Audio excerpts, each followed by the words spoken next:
Hi friends, ನೀವು ನೋಡ್ತಾ ಇದ್ದೀರಾ ಪುಟ್ಟಮ್ಮನೆ ಅಡುಗೆ. ಇವತ್ತು ನಾನು ರೇಷನ್ ಅಕ್ಕಿನಲ್ಲಿ ಯಾವ ರೀತಿ ಮಲ್ಲಿಗೆ ಅಂತ ಇಡ್ಲಿನ ಮಾಡೋದು ಅನ್ನೋದನ್ನ ನಾನು ಈ ವಿಡಿಯೋದಲ್ಲಿ ತಿಳಿಸ್ಕೊಡ್ತೀನಿ. ತುಂಬ ಸಾಫ್ಟಾಗಿರುತ್ತೆ.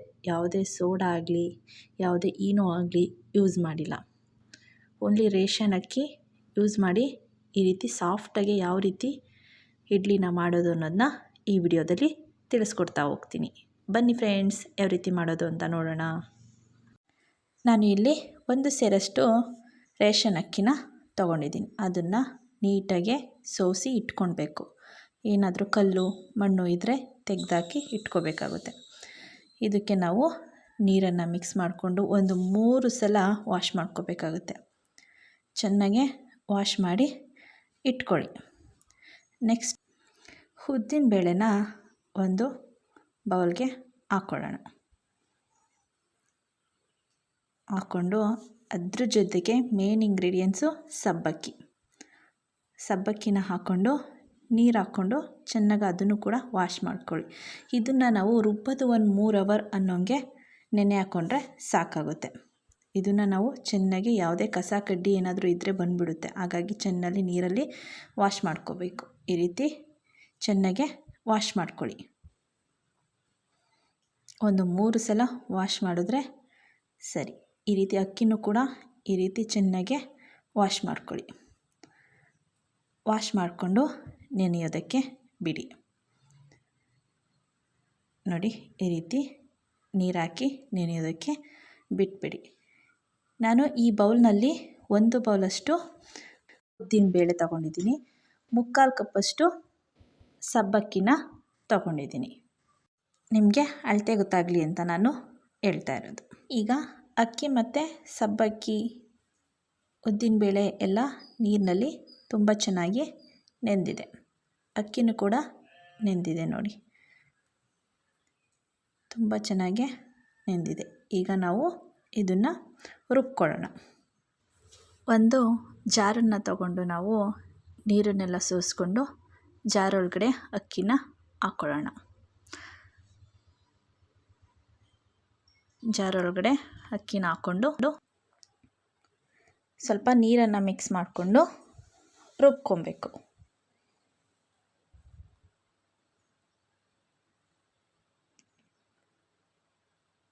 ನೋಡಿ, ಇಷ್ಟು ರುಬ್ಕೊಂಡ್ರೆ ಸಾಕಾಗುತ್ತೆ. ನೋಡಿ, ನಾನು ತೋರಿಸ್ತೀನಿ. ನೋಡಿ, ಈ ರೀತಿ ರುಬ್ಕೊಂಡ್ರೆ ಸಾಕು. ಇದೇ ರೀತಿ ಗಟ್ಟಿಯಾಗಿರಲಿ, ಜಾಸ್ತಿ ತೆಳು ಮಾಡೋಕ್ಕೆ ಹೋಗಬೇಡಿ. ಇದನ್ನು ನಾವು ಒಂದು ಪಾತ್ರೆಗೆ ಹಾಕ್ಕೊಳ್ಳೋಣ. ಇದೇ ರೀತಿ ಅಕ್ಕಿನೆಲ್ಲ ರುಬ್ಕೊಂಡು ಈ ಪಾತ್ರೆಗೆ ಹಾಕ್ಕೊಳ್ಳಿ. ನೆಕ್ಸ್ಟ್ ನಾವು ಸಬ್ಬಕ್ಕಿ ಮತ್ತು ಉದ್ದಿನಬೇಳೆನ ನೀರನ್ನ ಸೋಸ್ಕೊಂಡು ಜಾರೊಳಗಡೆ ಹಾಕ್ಕೊಂಡು ಅದನ್ನು ಕೂಡ ರುಬ್ಕೊಳ್ಳೋಣ. ನೋಡಿ, ಸ್ವಲ್ಪ ಗಟ್ಟಿ ಅನಿಸಿದ್ರೆ ನೋಡಿ, ಸ್ವಲ್ಪ ಗಟ್ಟಿ ಇದೆ ಇದು. ಇದಕ್ಕೆ ನಾವು ಇನ್ನೂ ಸ್ವಲ್ಪ ನೀರು ಹಾಕ್ಕೊಂಡು ಚೆನ್ನಾಗೆ ಗ್ರೈಂಡ್ ಮಾಡ್ಕೊಳ್ಳೋಣ. ಅದು ಈ ರೀತಿ ಆದರೆ ಸಾಕು. ಇದನ್ನು ಕೂಡ ನಾವು ಅದೇ ಪಾತ್ರೆಗೆ ಹಾಕ್ಕೊಳ್ಳೋಣ. ಇದೇ ರೀತಿ ಇನ್ನು ಮಿಕ್ಕಿದಂಥ ಉದ್ದಿನಬೇಳೆ ಮತ್ತು ಸಬ್ಬಕ್ಕಿನೂ ಕೂಡ ರುಬ್ಕೊಂಡು ಈ ಪಾತ್ರೆಗೆ ಹಾಕ್ಕೊಳ್ಳಿ. ಹಾಕ್ಕೊಂಡಾದ್ಮೇಲೆ ಈಗ ನಾವು ಅವಲಕ್ಕಿ, ಈ ಬೌಲಲ್ಲಿ ನಾನು 1 ಬೌಲ್ ಅವಲಕ್ಕಿನ 1/4 ಗಂಟೆ ಮುಂಚೆ ನೆನೆ ಹಾಕಿದ್ದೆ. ಇದನ್ನು ಕೂಡ ನಾವು ಒಂದು ಜಾರ್ಗೆ ಹಾಕ್ಕೊಂಡು ರುಬ್ಕೊಳ್ಳೋಣ. ನೋಡಿ, ಇಷ್ಟು ರುಬ್ಕೊಂಡ್ರೆ ಸಾಕು. ಇದನ್ನು ಕೂಡ ನಾವು ಅದೇ ಪಾತ್ರೆಗೆ ಅದೇ ಹಿಟ್ಟಿನೊಳಗಡೆ ನಾವು ಹಾಕ್ಕೊಳ್ಳೋಣ. ಎಲ್ಲ ರುಬ್ಬಿದ ಮೇಲೆ ನಾವು ನೀಟಾಗಿ ಅದನ್ನು ಮಿಕ್ಸ್ ಮಾಡ್ಕೊಳ್ಳೋಣ. ಎಲ್ಲ ನೀಟಾಗಿ ಮಿಕ್ಸ್ ಆಗಬೇಕು. ಕೈಲೇ ಚೆನ್ನಾಗಿ ಈ ರೀತಿ ಮಿಕ್ಸ್ ಮಾಡ್ಕೊಳ್ಳಿ.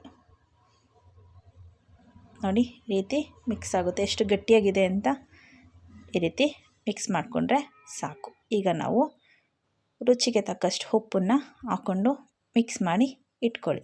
ಇಲ್ಲ ನೀವು ಬೆಳಿಗ್ಗೆ ಉಪ್ಪು ಹಾಕೋತೀನಿ ಅಂದ್ರೂ ಓಕೆ, ಇಲ್ಲ ನೈಟ್ ಹಾಕಿದ್ರೂ ಓಕೆ. ನೋಡಿ, ಈ ರೀತಿ ಚೆನ್ನಾಗೆ ಮಿಕ್ಸ್ ಮಾಡ್ಕೊಳ್ಳಿ. ಉಪ್ಪು ಹಾಕಿದ್ಮೇಲೆ ಚೆನ್ನಾಗೆ ಮಿಕ್ಸ್ ಮಾಡ್ಕೋಬೇಕು. ಮಿಕ್ಸ್ ಆಗಿದೆ. ಇದನ್ನು ನಾವು ಓವರ್ ನೈಟ್ ಇದೇ ರೀತಿ ಮುಚ್ಚಿ ಇಟ್ಬಿಡೋಣ. ಈಗ ನಾನು ಬೆಳಿಗ್ಗೆ ಓಪನ್ ಮಾಡ್ತಾಯಿದ್ದೀನಿ. ನೋಡಿ ಉಬ್ಬಿದೆ, ಸಂಪ್ಳನೂ ಕೂಡ ಚೆನ್ನಾಗಿ ಬಂದಿದೆ. ಈಗ ನಾವು ಒಂದು ಇಡ್ಲಿ ಪಾತ್ರೆನ ತಗೊಂಡು ಅದಕ್ಕೆ ಎಣ್ಣೆ ಎಲ್ಲ ಹಾಕ್ಕೊಳ್ಳೋಣ.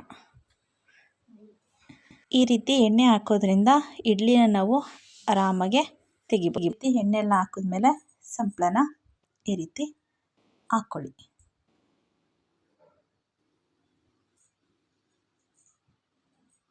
ನೋಡಿ ಈ ರೀತಿ ಸೌಟಲ್ಲಿ ತೆಗೆದು ಸಂಪ್ಳನ ಇಡ್ಲಿ ಪಾತ್ರೆಗೆ ಹಾಕ್ಕೊಳ್ಳಿ.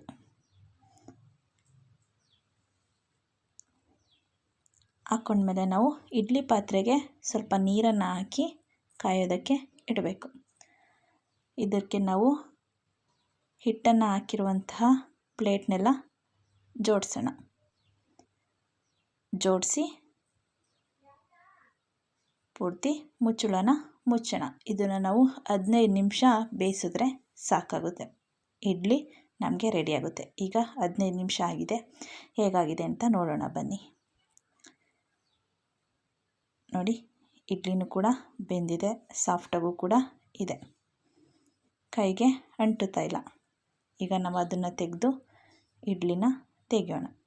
ನೋಡಿ ಎಣ್ಣೆ ಹಚ್ಚಿರೋದ್ರಿಂದ ನಮಗೆ ಬೇಗ ಇಡ್ಲಿ ನೋಡಿ ಎಷ್ಟು ಸಾಫ್ಟಾಗಿದೆ ಅಂತ. ರೇಷನ್ ಅಕ್ಕಿಲಿ ತುಂಬ ಸಾಫ್ಟಾಗುತ್ತೆ. ಮನೆಯಲ್ಲಿ ಒಂದು ಸಲ ಟ್ರೈ ಮಾಡಿ ನೋಡಿ. ಇದೇ ರೀತಿ ಎಲ್ಲ ಇಡ್ಲಿನೂ ನಾವು ಸ್ಪೂನಲ್ಲಿ ಈ ರೀತಿ ತಗೊಳ್ಳಿ.